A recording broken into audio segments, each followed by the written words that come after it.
오늘 우리가 읽은 다니엘 4장은 느부갓네살 왕이 꾸었던 두 번째 꿈입니다. 우리는 이미 느부갓네살 왕이 한 번의 꿈을 꾸었고 그 내용을 몰랐지만 하나님께서 다니엘을 통해서 그 꿈의 내용을 해석해 준 것을 알고 있습니다. 그 꿈의 내용은 이 느부갓네살과 그의 아버지와 함께 만든 이 대제국이 영원토록 이어질 것은 아니다라는 거였죠. 마치 거대한 금신상의 머리로 된 금 부분과 같이 지금은 대단한 나라인 것 같지만 그 언젠가는 반드시 망할 날이 있을 것이다 하는 것을 알려주셨습니다. 그게 인간의 한계죠. 어느 인간인들 영원할 수가 있습니까? 우리 종량 중국의 여러 격언 가운데도 권불 10년이다. 권력을 손에 잡아도 10년을 넘길 수가 없다. 화무 10일 홍이다. 꽃이 피어서 좋겠지만 열흘을 붉게 물들어 있지 못할 것이다. 반드시 좋은 일이 있으면 안 좋은 일도 있기 마련이고 새롭게 흥황하게 되어지는가 하면 망하고 사라지게 되는 일이 있는 것. 죽음의 권세 아래 놓여지게 된 인간 세상에서의 모든 일의 순리가 그러하다 하는 겁니다. 사실 실제로 느부갓네살 왕에게 이것을 굳이 깨닫게 해주지 않으셔도 바보 멍청이가 아니라면 누구나 알 일입니다. 누구든지 무엇이든 흥황하고 아주 성하게 되는 일이 있는가 하면 그 언젠가는 쇠하게 되는 일이 있는 것은 너무도 당연한 일이 아닙니까? 그런데 느부갓네살과 같이 권력이라는 걸 손에 잡으면 이게 영원하기를 바라고 또 영원할 줄 아는 착각 속에 빠져들기가 쉬운 겁니다. 그래서 하나님께서 그것을 깨달아 알게 하셨는데 우리는 2장에서 이 느부갓네살 왕이 다니엘에게 절까지 하면서 하나님께 경배하는 모습을 보았습니다. 굉장히 놀랐겠죠. 그런데 3장에서 보니 그 하나님 앞에 경배하던 느부갓네살은 온데간데 없이 사라지고 금으로 신상을 만들어서 하나님을 대적하고 역행해 보겠다는 간악한 인간의 속내를 그대로 드러내 보입니다. 그러면서 모든 인간들에게 내가 만든 금신상에게 절하지 않는 자는 죽이겠다라고까지 했었죠. 그리고 실제로 하나냐, 미사엘, 아사랴를 죽이려고 불구덩이 속에 던졌던 겁니다. 여러분, 느부갓네살 왕이 저지른 악행이 과연 이것 하나뿐일까요? 이 바벨론이라고 하는 나라가 사실 예수 믿는 우리에게도 그렇게 상세하게 알게 될 나라는 아니죠. 근데 사실은 역사에 대해서 조금이라도 관심이 있는 사람에게는 바벨론은 세계사적으로도 제법 꽤 유명한 나라입니다.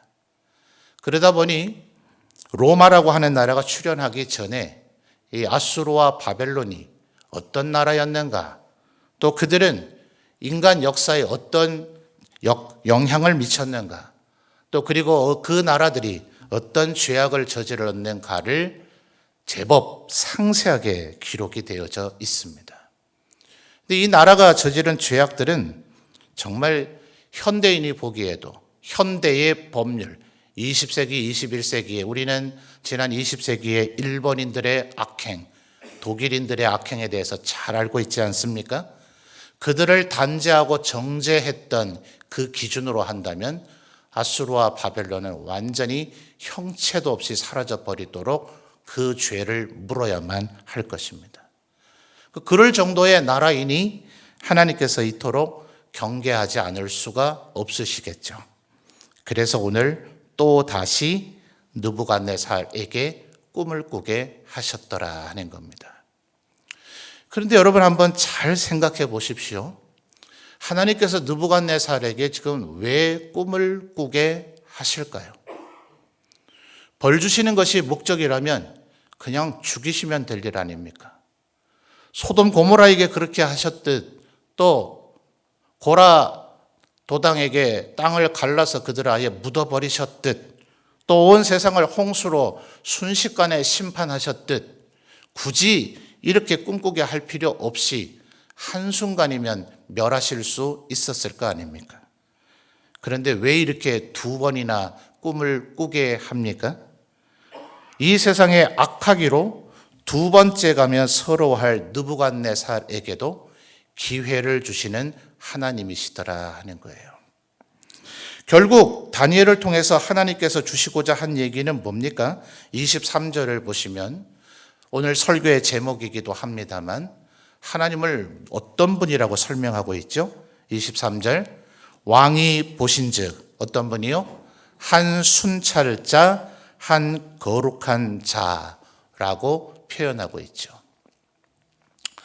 여러분, 우리는 여전히 분단 국가, 전쟁을 쉬고 있는 휴전 국가입니다.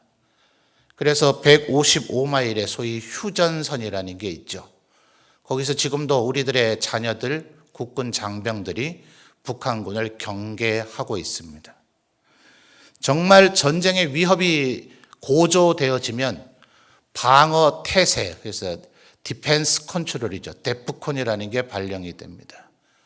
그 이전에는 그들이 혹시 국지적 도발을 하지는 않는가 혹은 간첩을 난파시키지 않는가를 끊임없이 관찰해야 되는 워치 컨트롤에서 워치콘이라는 것이 언제나 드리워져 있습니다. 지금도 155마일의 휴전선에는 우리의 자녀들, 우리의 손자들이 북한을 향해서 끊임없이 경계하고 있습니다. 저도 군 복무 기간 동안 11개월은 최전선 OP에서 북한군을 고배율 쌍안경으로 계속해서 관찰하는 것이 저의 임무였습니다. 그러니까 이 순찰자가 무엇을 하는가? 하나님께서 우리의 모든 것을 보고 계십니다. 이것은 악한 느부갓네살에게만 해당되는 얘기가 아닙니다. 이 세상에 대단한 바벨론 대제국을 건설한 왕에게만 해당되는 얘기가 아닙니다. 하나님은 전능하시고 만물의 창조자요 만물의 주관자이시기 때문에 모든 생물을 다 관찰하실 수 있는 분이십니다. 하나님이 어떤 분이시라고요? 순찰자이십니다. 이것은 우리에게 양면성의 것을 얘기합니다. 굉장히 기쁨이 되고 위로가 되죠. 나 혼자 너무나 외로울 때, 정말 사망의 음침한 골짜기 같은 곳에 있을 때, 내가 이제 죽게 생겼구나 싶을 때, 아니요, 하나님이 나와 함께 하십니다. 여전히 나를 보고 계시고 내가 겪고 있는 일, 내가 당하고 있는 일, 나의 모든 처지와 형편, 내 상황을 다 알고 계십니다.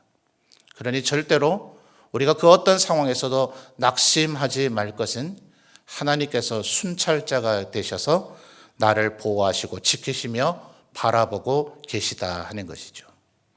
그러나 동시에 이것은 크나큰 두려움이 되는 것은 하나님 모르게 할 수 있는 일은 그 누구도, 그 어떤 것도 없다는 것입니다. 우리는 그 누구에게 얼마든지 이 나라에 여전히 만연해 있는 거짓말로 자기가 했던 일들을 속이고 자기의 생각을 속이는 일들을 얼마든지 할 수 있을 것입니다. 하나님께서는 절대로 드러난 행동만 보시는 분이 아니라는 것을 31절에서 얘기하고 있죠. 느부갓네살이 자기 스스로 30절의 얘기, 30절을 볼까요?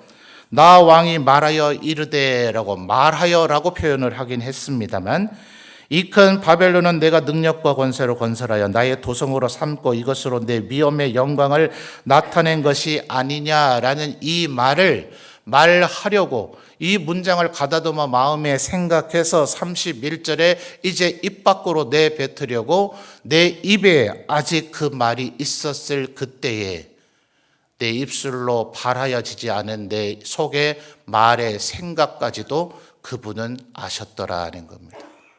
얼마나 두려운 일입니까?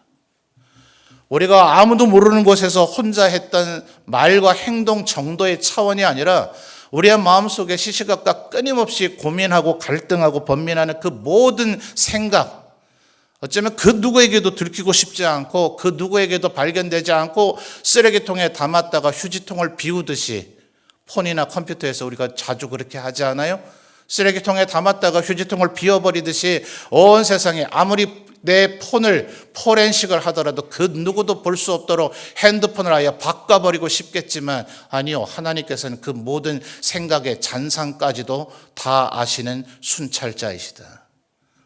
누가 감히 하나님 앞에 자신의 그 악한 의도와 생각과 행동을 감출 수가 있겠습니까? 그러니 여러분, 살아날 길은 오직 하나밖에 없습니다.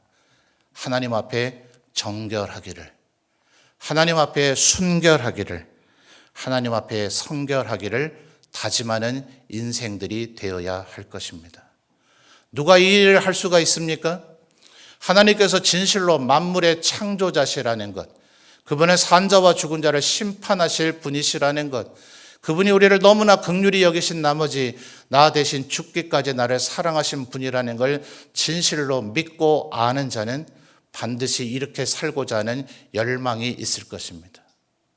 하나님이 전능자라는 걸 믿지 않고 부인하고 인정하지 않는 자, 하나님께서 만물을 심판하실 것이라는 걸 추호도 생각조차 하지 않는 자는 하나님 앞에 교만이 만홀히 행하겠지만 하나님이 나 대신 죽으실 정도로 나를 사랑하시나 반드시 우리가 행한 대로 갚으신다는 공의와 정의의 하나님이시라는 걸 아는 사람은 절대 그 어떤 한순간도 함부로 살아갈 수가 없는 것이죠. 그런데 하나님께서는 이 악한 자 느부갓네살에게도 경고를 해 주셔서 그렇게 살지 말라고 알려주고 있더라 하는 거예요. 여러분 27절을 보시면 다니엘의 해법을 알려주지 않습니까? 당신이 그동안 얼마나 악하게 살았으면 하나님께서 이런 꿈을 꾸게 하셨겠습니까? 그래서 19절 하반절에 이 꿈을 해석해 주기 전에 다니엘도 얼마나 두려웠는지 왕에게 이 사실을 알려주기를 두려워서 번민했다. 그러면서 결국 하는 말이 이 꿈은 왕이 미워하는 자에게, 이 해석은 왕의 대적에게 차라리 응하기를 바랍니다라고 말할 정도로 말하기를 두려워했던 내용이더라 하는 거죠. 그런데 다니엘이 해법을 얘기해 줍니다. 27절에 뭐라고 했다고요? 우리 성도님들 다시 한번 읽어보실까요? 27절입니다. 시작.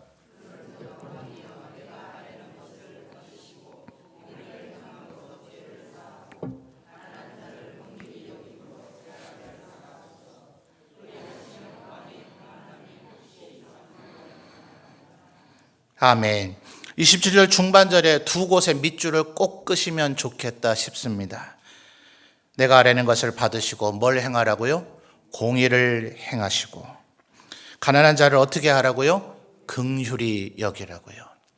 여러 차례 말씀드렸습니다. 우리 교회에 심호하셨던 우리 이성민 목사님이 이 부분에 대한 해석과 설교를 정말 잘하셨었는데 성경은 계속해서 의와 공의를 얘기합니다.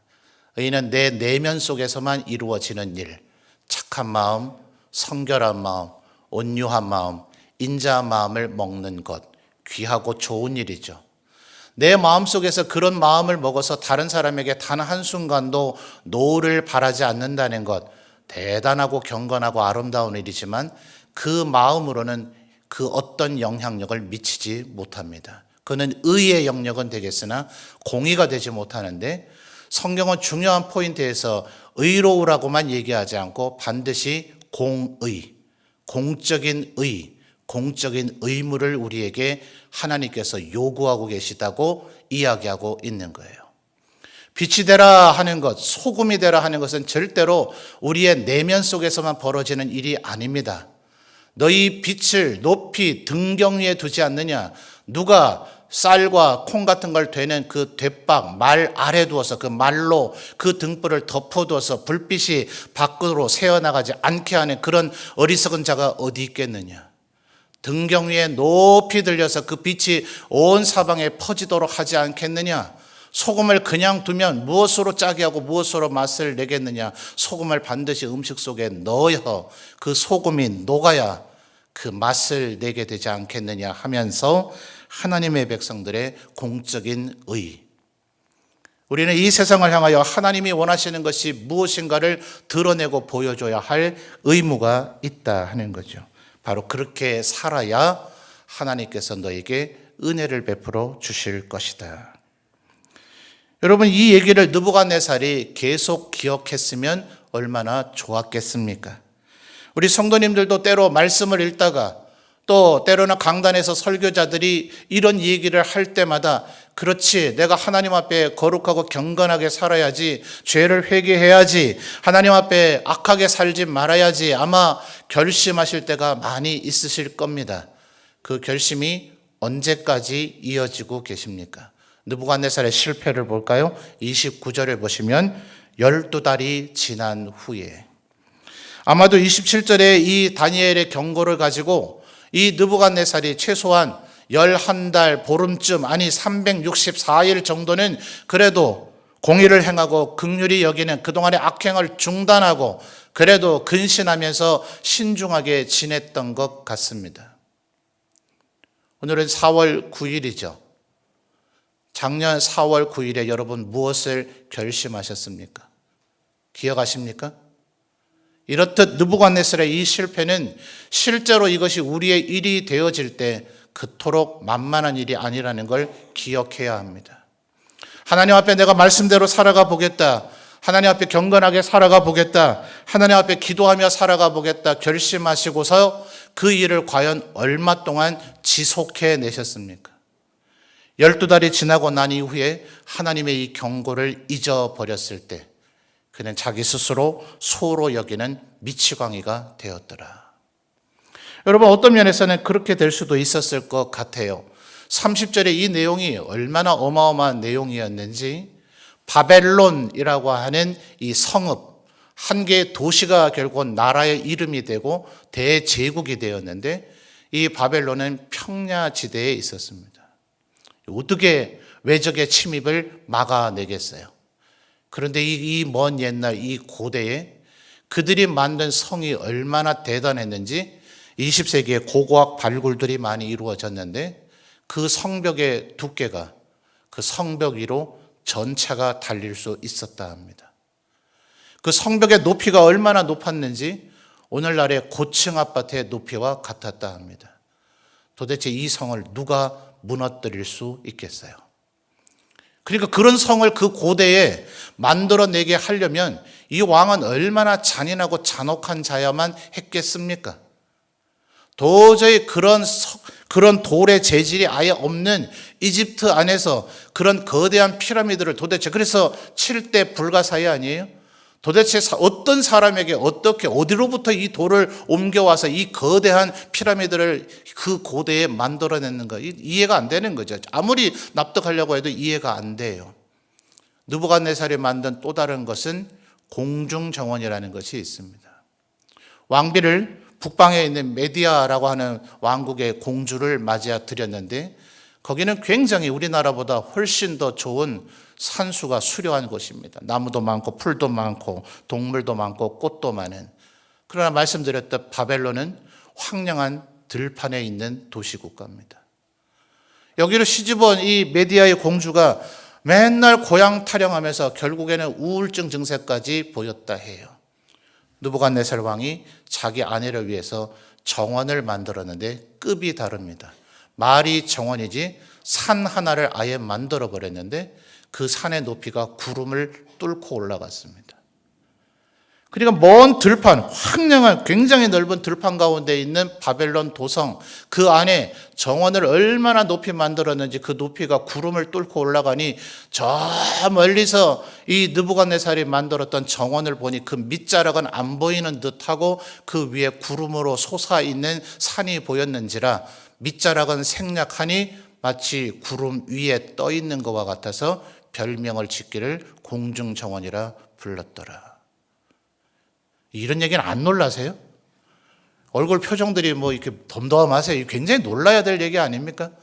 이쯤 되니 30절에 이런 반응하지 않겠어요? 내가 만든 대제국이 얼마나 대단한가. 그러니 여러분 주의하셔야 됩니다. 우리가 하나님 앞에 열심히 살았을수록, 하나님 앞에 최선을 다해 살았을수록, 하나님 앞에 위대한 일을 했을수록 이 느부갓네살의 함정에 빠질 위험이 굉장히 큽니다. 여러분, 나는 느부갓네살처럼 사람을 죽인 일이 없다. 난 그렇게 악한 일을 한 것이 없다. 천만의 말씀요. 37절 보십시오. 하나님께서 느부갓네살에게 이렇게 한 이유가 뭡니까? 37절. 그러므로 지금 나 느부갓네살은 하늘의 왕을 찬양하며 칭송하며 경배하노니 그의 일이 다 진실하고 그의 행하심이 의로우심으로. 그다음 뭐라고요? 교만하게 행하는 자를 그가 능히 낮추심이라.